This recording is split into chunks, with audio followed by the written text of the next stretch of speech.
Let's pray one more time before we get started.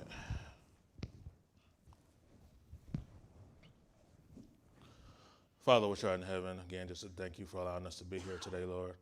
I ask, Lord, as I speak on this subject of present health, Lord, that it will touch the people's lives, Lord, and that changes will be made in their lives, Lord. In Jesus' name I pray. Amen.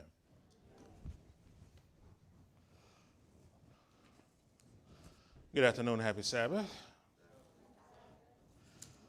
I warn you ahead of time, maybe a little bit more of a lecture than a sermon, and I have a lot of data I'm getting ready to present y'all, so hopefully y'all will receive it very well and take it all in. Today I want to talk about our health and help us understand how important it is in these last days. All around us, we hear how hospitals are at capacities and ready to bust at the seams because of the COVID pandemic that is gripping our country. So in these times where sickness is literally in the air all around us, how do we fortify our bodies against the various illness right now and the ones that are to come? It starts with our diet and appetite. Are we putting foods in our body to help us, or are we putting foods in our body to harm us? Discipline in this area will be critical to how healthy we are in these last days and how we hold up physically to the pestilence that are in the air right now. So this is one of my favorite quotes out of the Spirit of Prophecy. It says, "The controlling power of appetite will prove the ruin of thousands, when, if they had conquered on this point, they would have the moral power to gain the victory over every other temptation of Satan. But those who are slaves to appetite will fail in perfecting Christian character.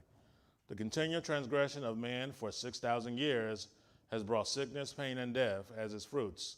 And as we near the close of time, Satan's temptation to indulge appetite will be more powerful and more difficult to overcome." So when we go back and read, it says, when, if they had conquered on this point, meaning appetite, they would have moral power to gain the victory over every other temptation of Satan. So if you're stumbling over something continually, some sin that you're having a hard time getting rid of, maybe you need to check what you're eating right now, because that may be the issue that's going on with you right now. Now, in order for us to be healthy, we need to eat healthy. So the question becomes, what does that look like? And did God have a dietary plan for the human race? And the answer is obviously yes.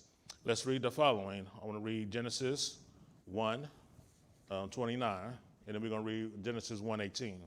But first, let's go to Genesis chapter 1, and we're going to read verse 29.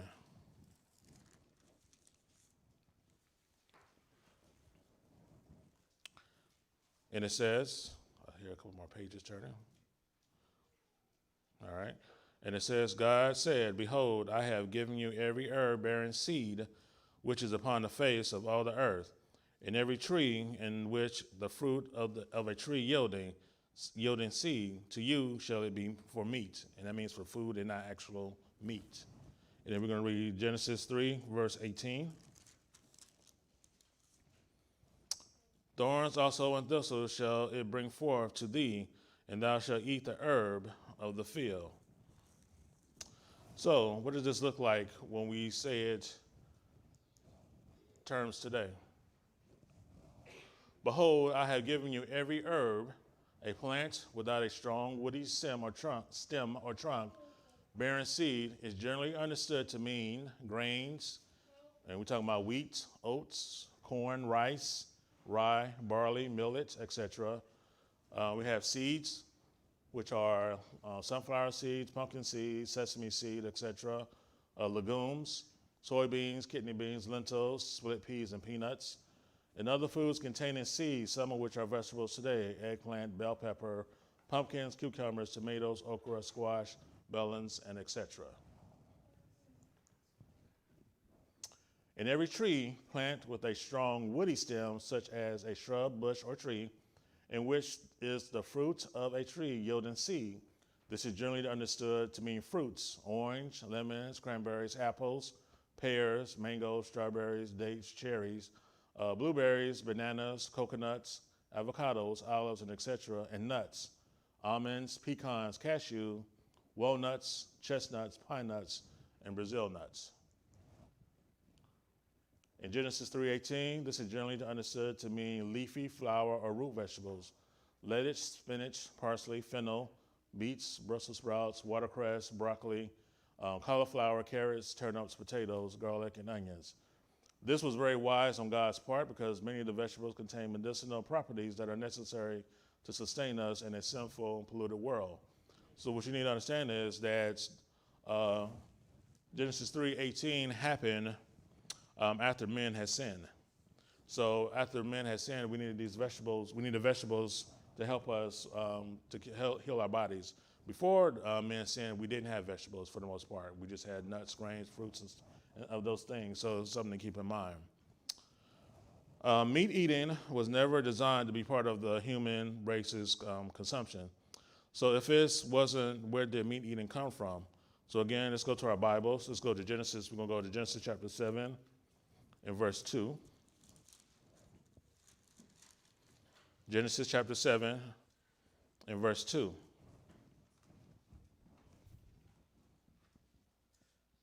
And it says, of every clean beast thou shalt take to thee by sevens, the male and his female, and of beasts that are not clean by two, the male and his female. Here you see that the unclean animals entered the ark 2 by 2, while the clean animals entered 7 by 7. So why was the discrepancy between the animals? The ones that are clean are the ones Noah and his family ate during the flood and shortly after the flood. So for a little bit more about eating meat, let's go to Genesis chapter 9, verse 4. Flip over a little bit more. Genesis 9, chapter 4. It says, but flesh with the life thereof, which is the blood, therefore shall ye not eat. So even if you are eating meat, it's clear by biblical standards that you're not supposed to eat the blood of the meat that you're eating. So therefore, whatever meat that you're eating, it needs to be drained of blood or cooked well done for an understanding. So we talked about. So now the question becomes, for the meat eaters, do you actually eat your meat this way? Do you actually drain out the blood before you eat it? So we got the clean animals going in 7 by 7. We got the unclean going in 2 by 2. What type of animal is not going on the ark? Can anybody guess? What animals or what type of animals didn't go on the ark? Dinosaurs. So I'm going to read something here. This is from Spiritual Gifts, volume 4A. She says, after the flood, the people ate largely of animal food. God saw that the ways of man were corrupt, and that he was disposed to exalt himself proudly against his creator and to follow the inclinations of his own heart. And he permitted that long-lived race to eat animal food to shorten their sinful lives. Soon after the flood, the race began to rapidly decrease in size and in length of years. There were, and this is the most important part, there were a class of very large animals which perished at the flood. God knew that the strength of man would decrease, and these mammoth animals could not be controlled by feeble man. Again, this is Spiritual Gifts, volume 4A. If you look in her writings, if you search for the word agglomeration, I think I'm saying that correctly, you'll see her mention more of these things. And she specifically says that these agglomerations were not designed or were not created by God, they were created by man. So if you want a more biblical reference to this, you can turn to Job, chapters 39, 40, and 41. Job talks about various animals that will fit in the class of dinosaurs. So again, Job 39, chapter 39, chapter 40, chapter 41, I'm not going to read it. I think in 40 it mentions the behemoth, something to keep in mind. So what we need to understand about Job and why this is mentioned in Job and say not in Genesis, the way the Bible is laid out, it's laid out in a kind of chronological order of the books, but it's not laid out in historical order. Job is actually the first book of the Bible that was written. The book of Job was written in a very ancient dialect of Hebrew, almost Aramaic. So based on some of this research that I did, they believe Job may have been alive around the time of Abraham. So he would have been closer to the flood and would have knowledge of the things of what was going on before the flood. So what we got to remember is when God had made Adam and Eve, he made them perfect. Right now, you think of our brain capacity and how much of our brain we use. Maybe on the top end, we maybe use maybe 20% of our brain. Before the flood, especially with Adam and Eve, they had 100% capacity of their brain. Up to the flood, maybe around about 95% of their capacity. So the race of people before the flood, we call the antediluvians. They were very highly intelligent people, and one of the things that the Lord was very upset with them, they crossbreeded animals. Genetic manipulation, all that was done pre-flood. So all the stuff that we're going on right now, they've been doing that before the flood. So that's one of the reasons why they were destroyed. And we got to remember, we don't think about it, but Noah and his family were antediluvians when they came off the ark. Therefore, that's why you got Nimrod and his grandsons. Nimrod was the grandson of Noah. They built the Tower of Babel, and he was building it so high that the Lord had to come down and to confuse the languages, because that's how intelligent, they still had that intelligence after the flood. So dinosaurs were created by humans, and they were destroyed in the flood because they would not have been able to, the people coming off the boat, and as we saw where we are now, we're like tallest person, maybe 7 feet tall, 8 feet tall, would not have been able to handle the dinosaurs pre-flood because those human beings were a lot larger and much bigger back then. So just something to keep in mind. I know I kind of got off track a little bit there, but something to keep in mind when we're talking about why dinosaurs didn't make it on the ark. So we talk about clean and unclean animals. Let's go to Leviticus 11, 4 through 8. I want to read that first. Leviticus chapter 11.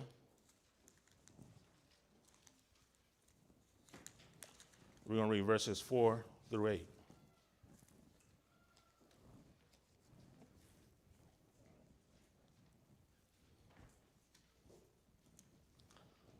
After Exodus, Leviticus 4, chapter 11, and we're going to read verses 4 through 8. And it reads, "Nevertheless, these shall ye not eat of them that chew the cud, or of them that divide the hoof, as a camel, because he cheweth the cud, but divideth not the hoof, he is unclean unto you. And the coney, because he cheweth the cud, but divideth not the hoof, he is unclean unto you. And the hare, because he cheweth the cud, but divideth not the hoof, he is unclean unto you. And the swine, through the divided the hoof, and be cloven-footed, yet he cheweth not the cud, he is unclean to you. Of their flesh shall ye not eat, and their carcass shall ye not touch, they are unclean to you." So what are the animals that actually fall into this category? So we have the coney, which is a rodent, the hare, which is a rabbit, the swine, which is a pig, camel, alligator, ape, bear, cat, a cheetah, a dog, a donkey, an elephant, a fox, a gecko, a gibeon, which is a small ape, hedgehog, a lion, a lynx, monkey, parrot, penguin, raccoon, rat, seal, squirrel, snake, tiger, wolf, zebra, skunk, Tasmanian devil, rhinoceros, kangaroo, horse, hyena, jaguar, leopard, honey badger, hippopotamus, coyote. So these animals are considered unclean, and any other animal that falls real kind of close in this category. So when we say hare, we say rabbit, any type of rabbit. So just because I didn't say a specific rabbit, don't mean you can go ahead and eat that specific rabbit. If it was a rabbit, you should not eat it. So unclean fish. Stay in Leviticus chapter 11, we're going to go to verses 10 and 12.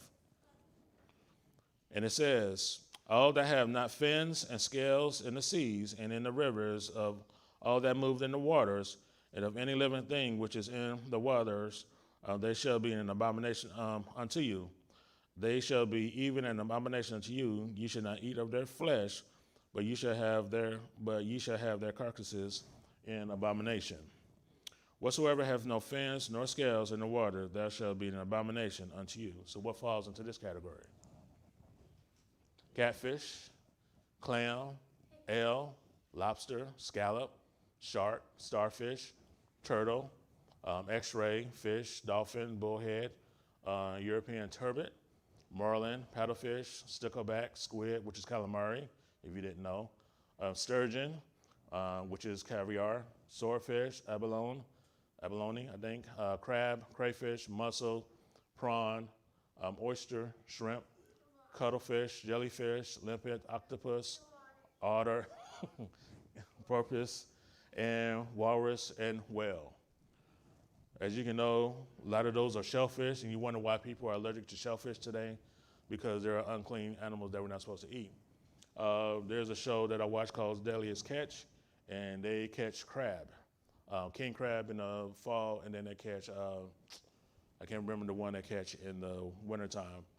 But what happens is why king crabs cost so much is when they catch the crab out of the water, they have literally 14 days to get them to processing. And then after processing, they got to fly it around the world in 48 hours to get to where they get to sell it. So that's why king crabs cost so much. The problem is with lobsters and crabs and stuff like that, when you put them in the boat, if they don't get them to process them in time, they'll die in the hull of the ship or where they're being held. What happens is once they die, they kind of explode and the toxins get out, and the crab next to them, they die, they explode. It's like a cascading effect through the hull. So there was one time, one of the captains pushed it real hard, and he didn't get to the processing plant on the docks until like 13 or 14 days. And these ships have like 3 holes in them. One of his holes, half the crabs were dead because they just started dying, exploding, dying, exploding, dying, exploding. What we need to know about lobsters and crabs and stuff like that, they filter toxins out of the water. That's what they're supposed to do. That's what they're built for, right? And even nowadays, they're starting to find out that a lot of lobster and crabs have heavy metals inside of them, which means they're able to filter heavy metals out of the water. These are the reasons why we shouldn't be eating crabs and lobsters and shrimps and stuff like that. They're scavengers. Catfish, scavengers. There's a reason you put a catfish in your tank. It cleans up all the bodily waste of other fish in your tank.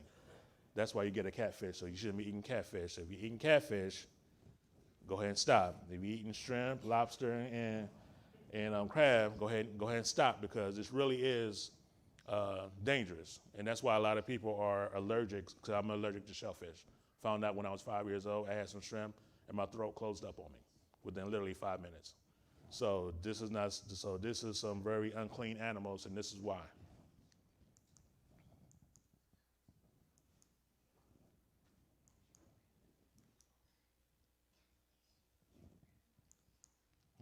Okay.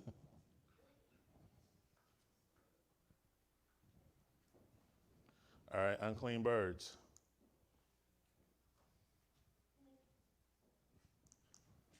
We're going to read Leviticus 11, and we're going to go from 13 to 19.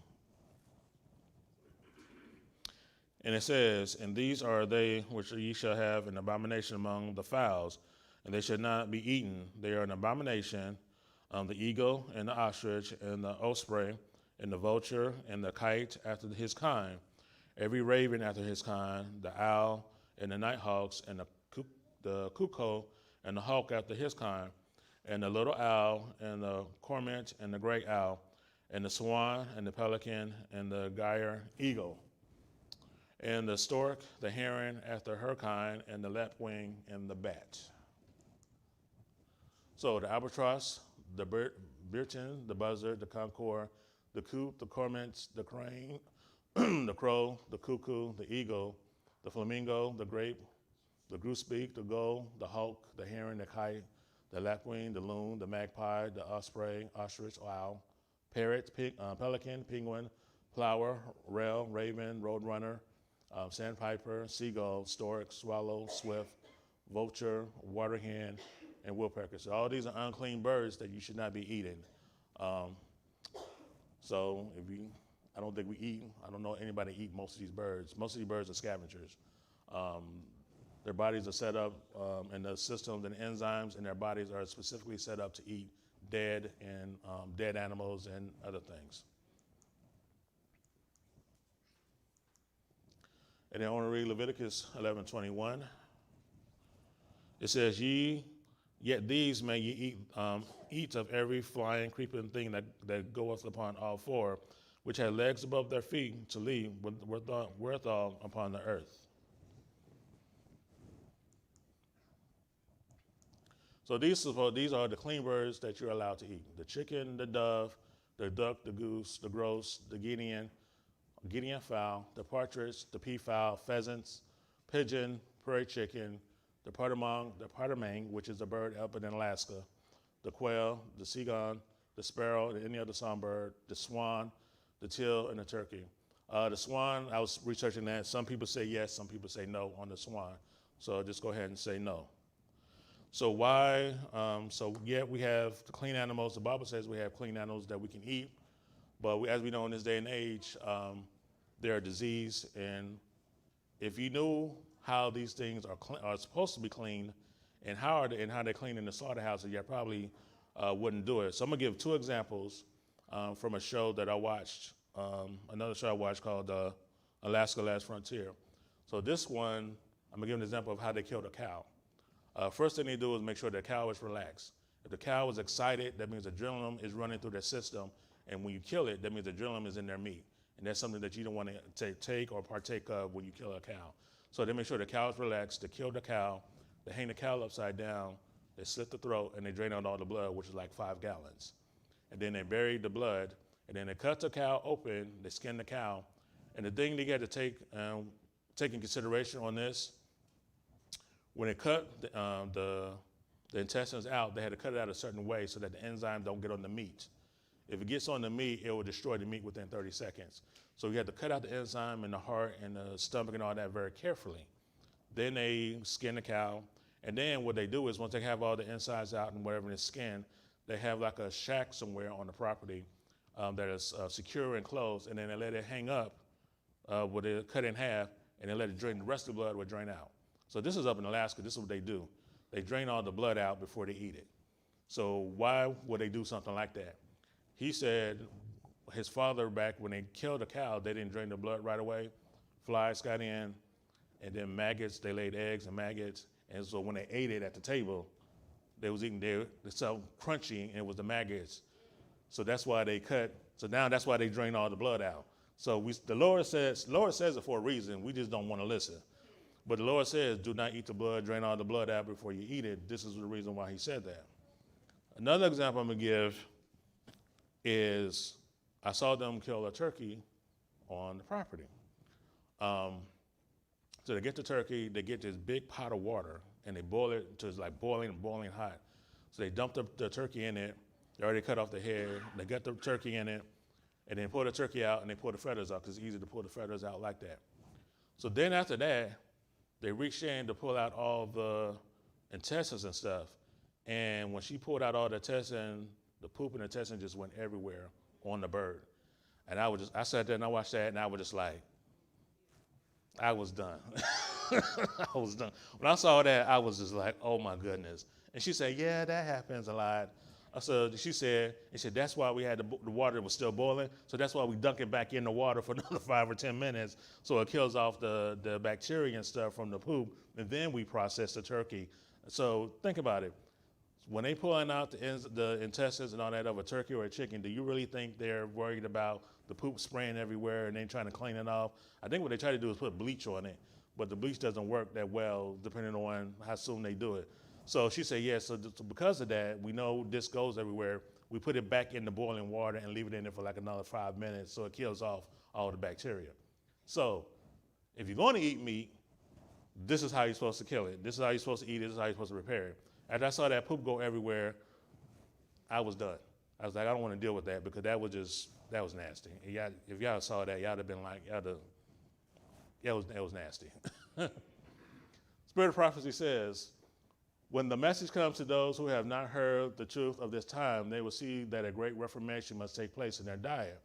They see that they must put away flesh food because it creates an appetite for liquor and fills the system with disease. By meat eating, the physical, mental, and moral powers are weakened. Man is built up from that which he eats. Animal passions bear sway as the result of meat eating, tobacco using, and liquor drinking. What a pity it is that often when the greatest self-denial should be exercised, the stomach is crowded with the mass of unhealthy food which lies there to decompose.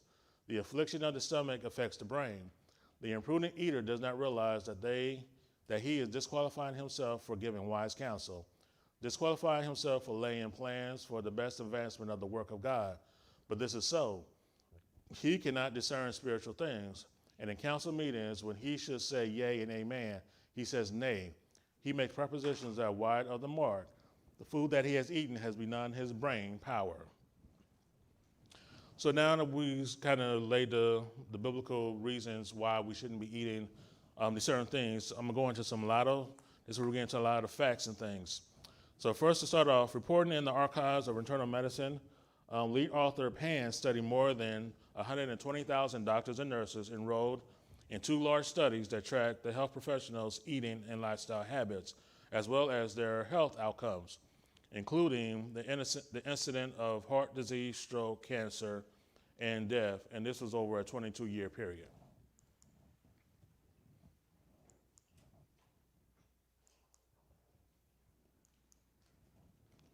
Additional serving of meat a day, about the size of a deck card, contributed to a 13% increase of dying in this study.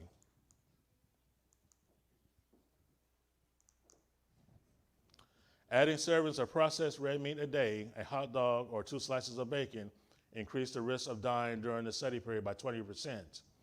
Much of that risk was due to heart problems. On average, a daily serving of red meat boosts the risk of heart disease, the heart disease death by around 19.5%, and the risk of dying from cancer by 13%.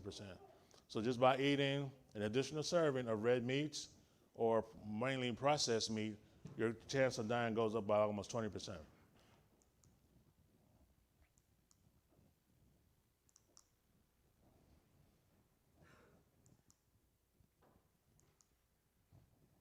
But instead of merely documenting how harmful red meat can be for the body, Pan decided to see how healthier alternatives such as fish, chicken, nuts, and whole grains stack up against steaks and burgers. Overall, substituting 1 serving a day of red meat with one of these source proteins lowered the risk of dying by over 2 decades by 19%. If you substituted the chicken or whole grains instead of the red meat, the risk was reduced by 14%. If you added nuts, you substituted nuts for the red meat, the risk was lower by 19%. So most in vegetarian diets, if you really go plant-based, you would really substitute nuts for your meat protein. And this is where you get most of your proteins at. So even just skipping the chicken and all that stuff, you just go to nuts, your risk would decrease by 20%. Some other facts. Cataracts, age-related macular degeneration, abdominal aorta aneurysm, weight gain, and obesity, diabetes, Alzheimer's disease, spongiform encephalitis, arthritis, rheumatoid arthritis, and essential tremors may be associated with meat consumption. Lymphoma has been linked to higher meat consumption, specifically poultry consumption, because sometimes we'll think that chicken is a better alternative to red meat and pork, but even that will give you some dangers.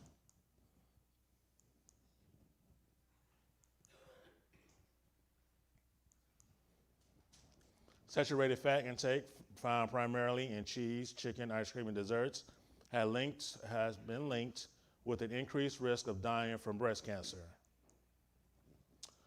Putrescine, a chemical found in meats, cheese, and fermented fuels, high levels found in canned tuna may be carcinogenic. That putrescine is found in your body, but in high amounts, it will cause the cancer cells to actually feed on that and reduce the cancer. Meat also may contain gliotoxins, AGEs, which may contribute to the aging process, but meat lacks the ability to boost telomeresis activity, which may slow the aging process.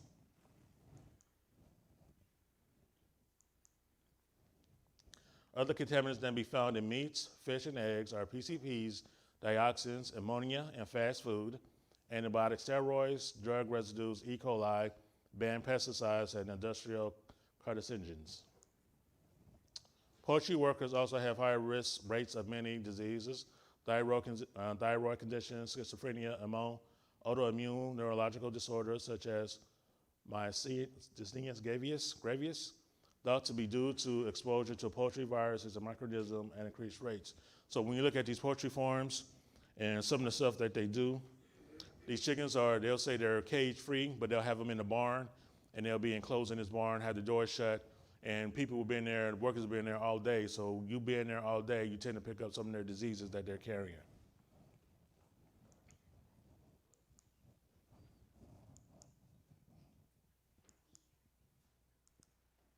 Okay. Now, facts about pigs. Ham, sausage, and bacon strips will go right to your hips. Eating pork products, which are loaded with artery-clogging cholesterols and saturated fat, is a good way to increase your waistline and increase your chance of developing deadly diseases such as heart disease, diabetes, arthritis, osteoporosis, Alzheimer's, asthma, and impotence. Research has shown that vegetarians are 50% less likely to develop heart disease, and they have 40% of the cancer rate of meat eaters. Plus, meat eaters are 9 times more likely to be obese than pure vegetarians are. But in factory farms, they're talking about pigs, but in factory farms, they are forced to live in their own feces and vomit and even amid the corpse of other pigs. Conditions are so filthy that at any given time, more than 1/4 of pigs suffer from something called mange. Think of your worst case of poison ivy and imagine having to suffer from it for the rest of your life. So in these poultry farms and stuff these pig farms, so you can develop all these different things. And the pig body is meant to handle all this stuff. They have bacteria, enzymes in their bodies where they can eat anything, break that down, and whatever they let out into the environment, whatever way, the clean stuff comes out and they'll retain all the bad stuff. So this is one of the reasons why you shouldn't be eating pork or pigs. There are a lot of people who eat pork who say, well, my pig is on a farm, he has good food, he eats good food, but some of the best choices of meat, and blah, blah, blah. But the thing is, it's not about what the pig eats. It's what the pig's body is designed to do. The pig's body is designed to do is to break down anything in the environment, like anything.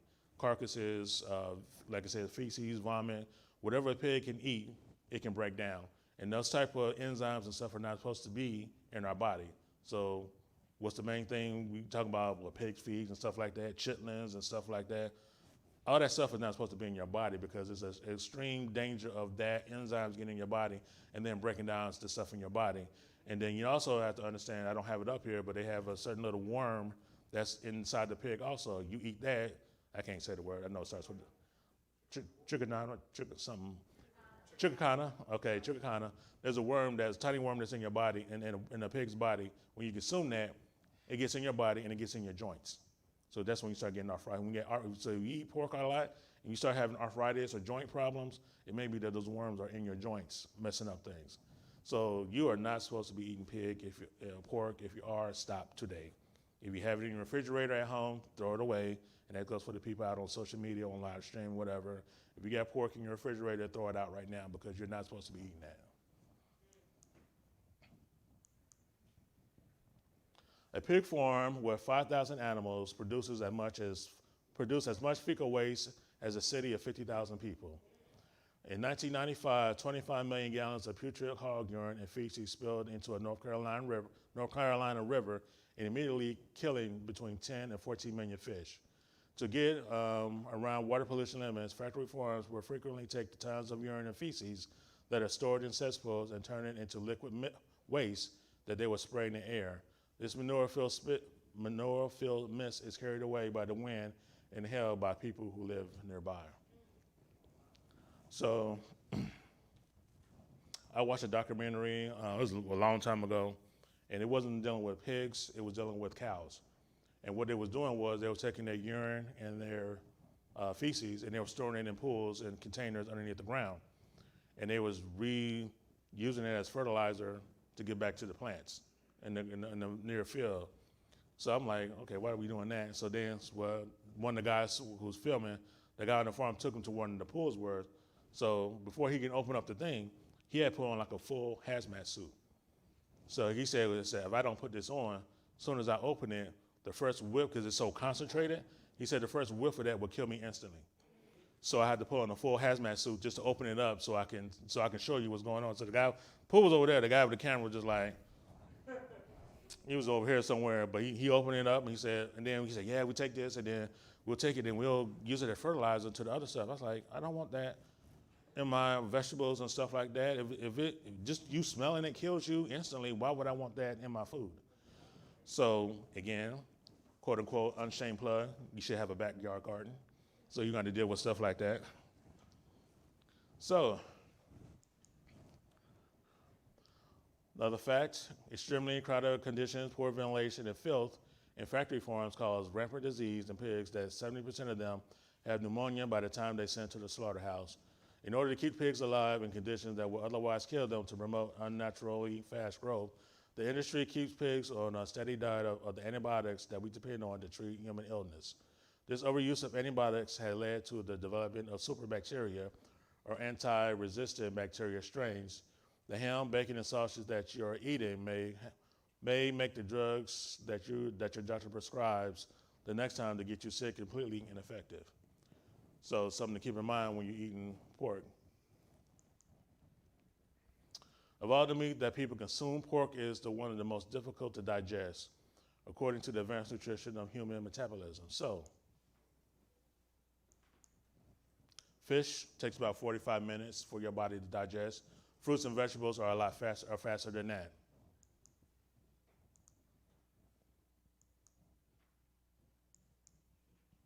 Come on, there we go.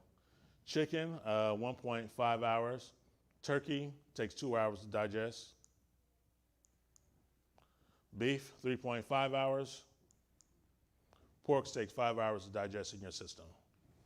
So obviously, the harder the meat you eat, the worse it gets. So that's why we should not be eating, that's why we should be coming off meat eating. We should be going to like a pure plant-based diet, because it takes too long, because your body operates on a cycle, right? Every 4 to 5 hours, it depends, your body depends on you eating or something like that. It's depending on fast metabolism work. So some people may 4 to 5 hours, some people may be 5 to 6 hours. So it has to be on a schedule. But if your body is still trying to digest the meal before, then what happens is when you introduce new food into your body and your stomach's still trying to digest what's there, your body stops digesting the old food, starts digesting the new food first. And then once it's done with the new food, then it'll come back to the food you ate, say, this morning and try to finish digesting that. By that time, it's done decomposed and is putrid and all this other stuff. So that's why you should always give your body time to digest its food and clear out your system and give your body time to wait and then come back and eat. So when we're eating eating meals every 4 to 5 hours and we're snacking in between meals and stuff like that, your body doesn't have time to break down and digest what is ate this morning. So you eat breakfast at 9, then you eat a snack at 11. Your body hasn't finished digesting what you ate this morning, so they got to start digesting what you ate, your snack. But then by the time it gets to 1 o'clock, then you're eating lunch. Your snack might have been digested, but your breakfast from this morning still hasn't finished digesting. So now your body has to start digesting your lunch. You got to finish your lunch, and then it has to go back to what you ate this morning. By that time, your breakfast has been sitting in your stomach for like 4 or 5 hours. So that's how the process works. It doesn't digest what's left. It digests what comes in first, and then goes back to what is left. So there's something to keep in mind when we're talking about why eating meat can be so dangerous, because it takes longer time to digest meat, where especially when you get into pork and beef and chicken, whereas vegetables and fruits, 45 minutes, fish, 45 minutes to an hour, fruits and vegetables, 30 minutes to 45 minutes type of deals. So the next thing we're going to talk about is sugar. Because this is probably like the number one thing that's causing us issues. Other than meat eating is bad, but this is probably worse. So table sugar, also known as sucrose, is typically extracted from sugar cane plants or sugar beets. The sugar manufacturing process begins with washing the sugar cane or beets, slicing them and soaking them in hot water, which allows their sugary juice to be extracted. The juice is then filtered and turned into a syrup that further processed into sugar crystals that are washed, dry, cooled, and packaged in the table sugar found on your supermarket shelves. High-fructose corn syrup. High-fructose corn syrup is a type of refined sugar. The corn is first milled to make cornstarch and then further processed to create corn syrup. Enzymes are then added, which increase the content of the sugar fructose, ultimately making the corn syrup taste sweeter. The most common type of higher fructose corn syrup, which is HFCS 55, which contains 55% fructose and 40% glucose, another kind of sugar. This percentage of fructose is similar to that of table sugar.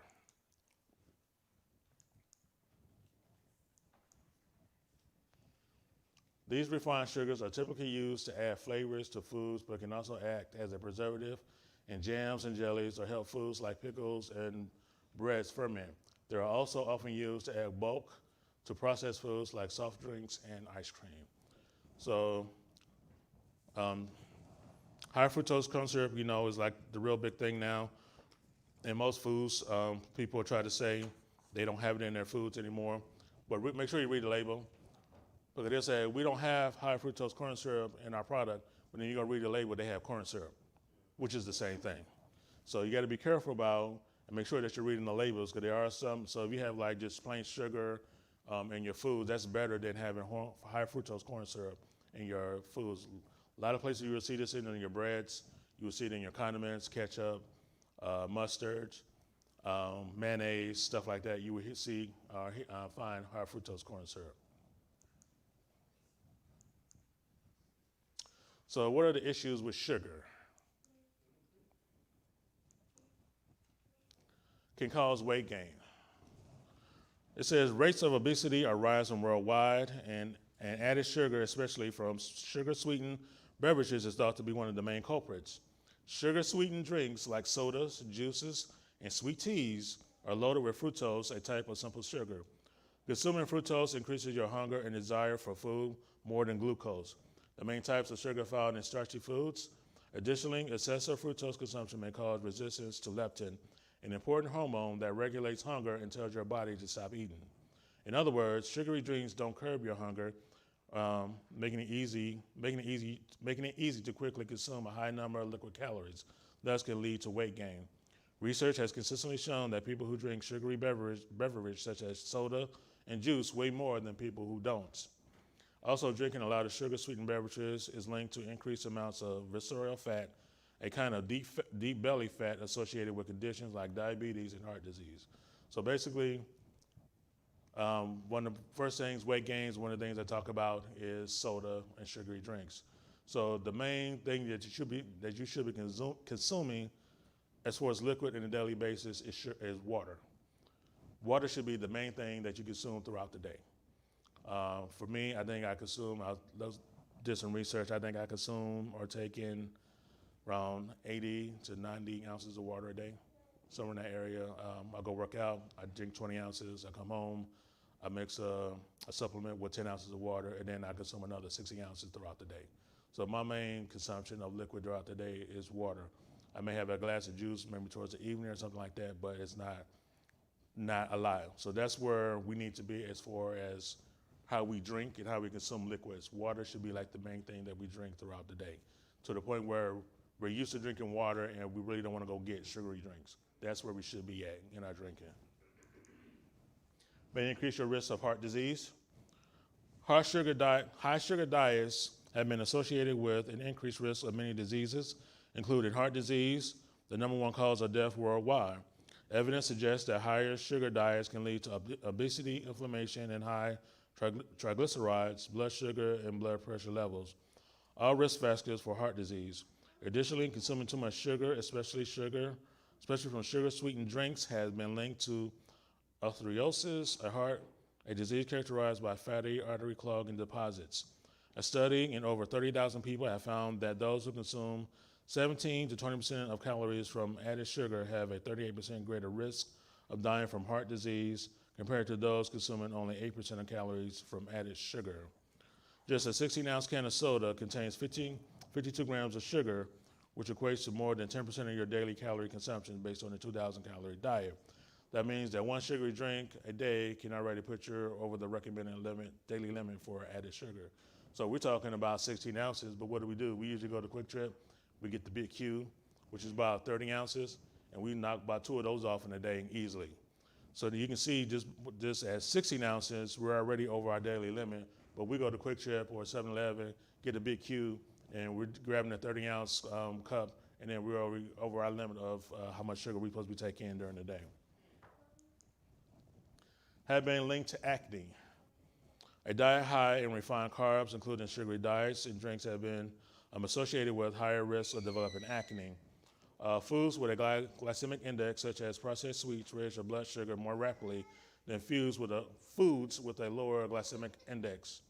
Sugary foods quickly spike blood sugars and insulin levels, causing increased androgen secretion, oil production, and inflammation, all which plays a role in acne development.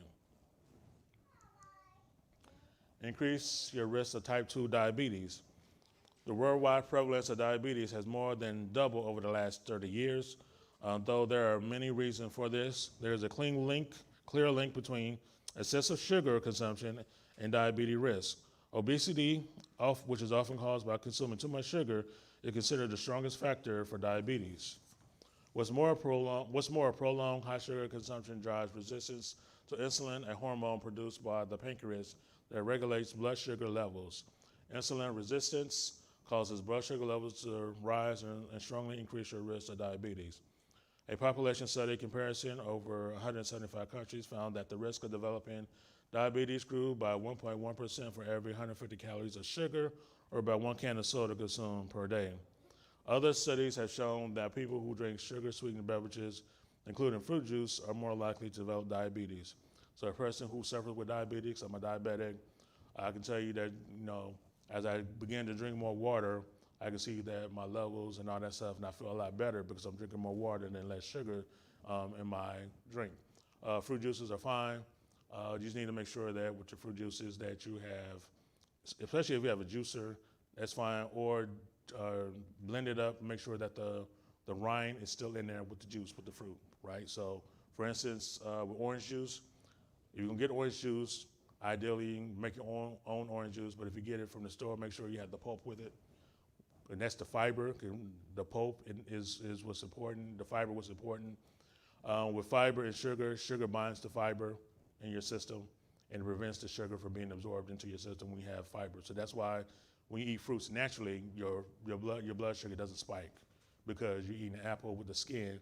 The skin acts as binds the sugar, and the apple binds with the skin from the apple that you're eating and prevents it from getting through your body. Oranges, we eat oranges off the tree. You eat the rind anyway because you eat the oranges off the tree.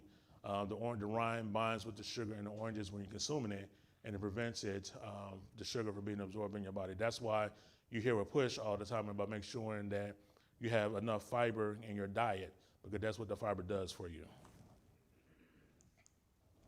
Increase your risk of cancer. Eating excessive amounts of sugar may increase your risk of developing certain cancers.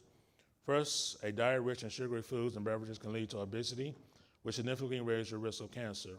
Furthermore, high diets in sugar increases inflammation in your body and may cause insulin resistance, both which increase cancer risk. A study over 430,000 people found that added sugar consumption was positively associated with the increase of esophageal cancer, pleural cancer, and a cancer of the small intestines. So what you know about sugar, cancer, disease feed on white sugar. That's why when you hear people who get cancer, they immediately come off sugar, they immediately gets better because that cancer can't feed on that sugar. When you have a cold or a flu, when you stop eating sugar, that flu virus or that bacteria virus don't have that sugar to feed on. So we need to be careful. So especially when we're sick, we should eliminate all sugar like instantly, right away. The second you do that, the better your body will be, because that way you're starving the virus for its main source of energy and food. I'm almost done. May increase your risk of depression. While a healthy diet can improve your mood, a diet high in sugar and processed food may increase your chances of developing depression. Consuming lots of processed foods, including high sugary products such as cakes and sugary drinks, have been associated with higher risk of depression. May accelerate the skin aging process. Wrinkles are a natural sign of aging. They appear eventually regardless of your health. However, poor food choices can worsen wrinkles and speed the skin aging process. Advanced glycation and products are compounds formed by reactions between sugar and protein in your body. They are suspected to play a key role in skin aging. Can increase cellular aging.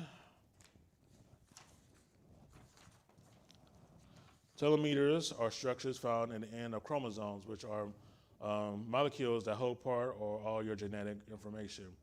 Telomeres act as protective caps, preventing chromosomes from deteriorating or fusing together.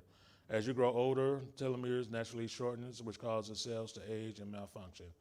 Although the shortening of telomeres is a normal part of aging, unhealthy lifestyle choices can speed up the process. Consuming high amounts of sugar has been shown to accelerate telomere shortening, which increases cellular aging. Drains your energy. Foods in high sugar quickly spike blood sugars and insulin, leading to increased energy. However, the rise in energy level is fleeting. Products that are loaded with sugar but lacking protein, fiber, or fat can lead to a brief energy boost that quickly follows by a sharp drop in blood sugar, often referred to as a crash. And the last thing can lead to fatty livers. A high intake of fructose can consistently be linked to an increased risk of fatty livers. Unlike glucose and other types of sugar, which are taken up by many cells throughout the body, fructose is almost exclusively broken down by the liver. In the liver, fructose is converted into energy or stored as glycogen. However, the liver can only store so much of that before excess amounts are turned into fat. Large amounts of added sugar in the form of fructose overload your liver, leading to non-alcoholic fatty liver disease, a condition characterized by excessive fat buildup on the liver. And one of the things about the liver that we need to understand is like one of the best, I think it's one of the best organs in the body because it can regenerate itself. It's a thing that constantly regenerates itself. So when we damage the liver, that means we had done some serious unhealthy lifestyle choices that we are taking on to damage our liver to a point where it's not functioning properly, because it has the energy, it has the power that God gave it to regenerate itself. So things that we can do, just make sure, and I'll probably do something later on this, ways that we can detox our liver so our liver can be healthy again. So one of the things we need to take up going forward. Spirit of prophecy as we get ready to end. The gospel of health has able advocates, but their work has been made very hard because so many ministers, presidents of conference, and others in positions of influence have failed to give the question of health reform its proper attention. They have not recognized it in its relation to the work of the message as the right arm of the body. While very little respect has been shown to this department by many of the people and by some of the ministers, the Lord has shown his regard for it by giving it abundant prosperity.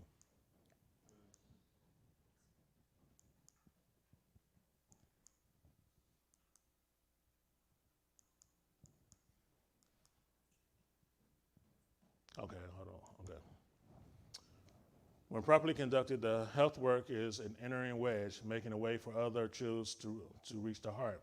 When the third angel's message is received in its fullness, health reform will be given its place in the councils of the conference, in the work of the church, in the home, at the table, in all the household arrangements. Then the right arm will serve and protect the body. One more. There we go. Among those who are waiting for the coming of the Lord, meat eating will eventually be done away with. Flesh will cease to form a part of their diet. We should ever keep this in view and endeavor to work steadily towards it. I cannot think that in the practice of flesh eating, we are in harmony with the light which God has been pleased to give us. So as we said, as we work towards the end, and the end is getting near, flesh eating will no longer be a part of what is constituted in our diet. When I first started to do this sermon, the route I was going to go was dealing with COVID and the things we can do to COVID, the flu, and all that stuff, because COVID is closely related to the flu as far as the symptoms. And I was going to do a sermon on how to kind of deal with that in a certain way to get rid of the symptoms and get over it as fast as I can.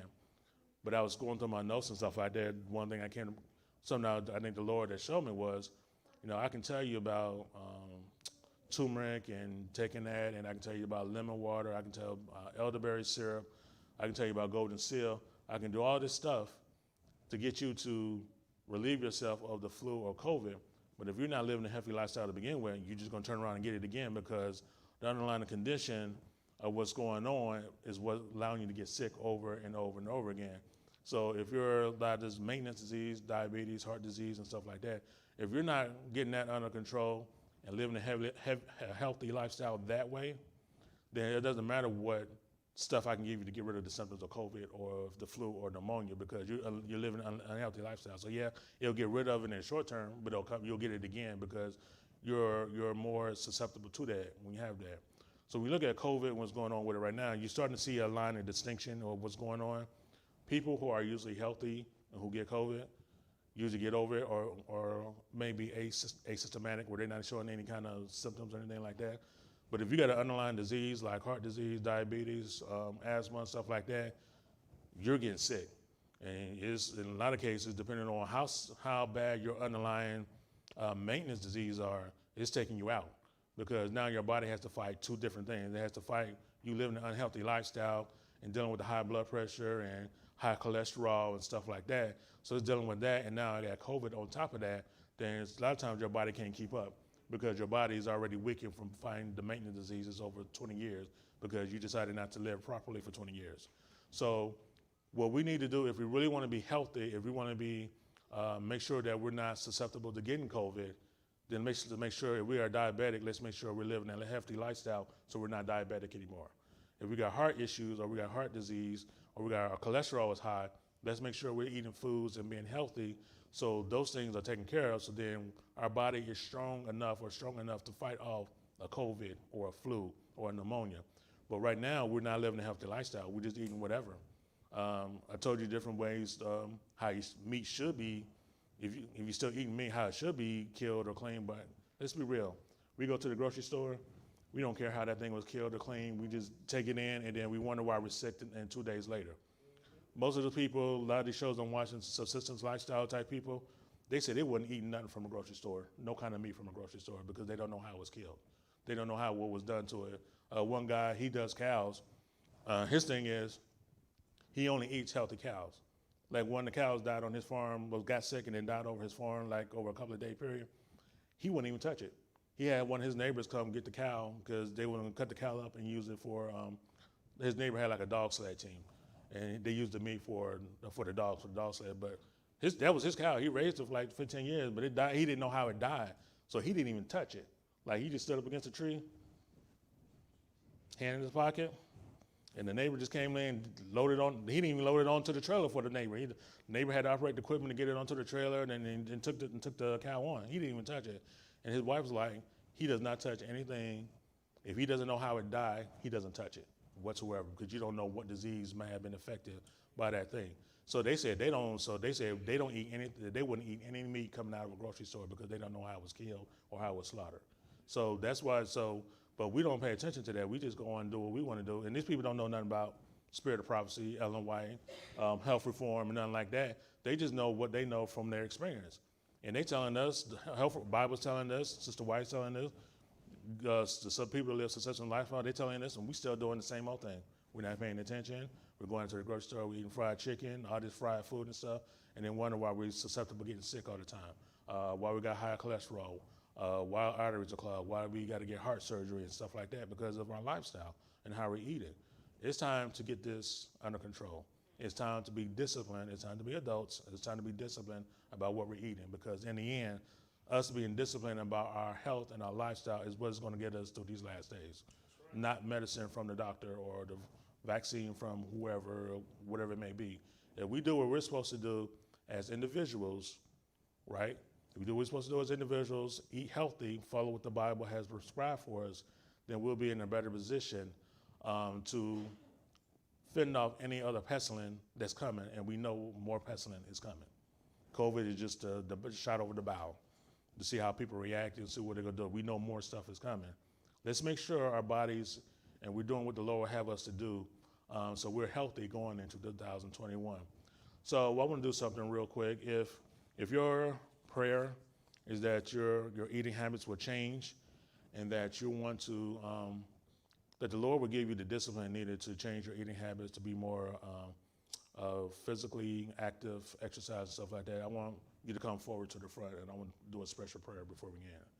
So if you want the Lord to give you victory over whatever you're stumbling over as far as food, something that's you keep stumbling over, you don't know how to get the victory over, come up front, we're going to pray over it, because my thing was, I couldn't get over Little Debbie's. Everybody, and I'll tell you the Little Debbie story, and I'll tell you the Little Debbie story later, but I had a huge problem with Little Debbie. And it really did take me, it really took like a spiritual awakening for me to get over that. So just something to keep in mind, but I'll tell you the story later. So let's go ahead and pray real quick.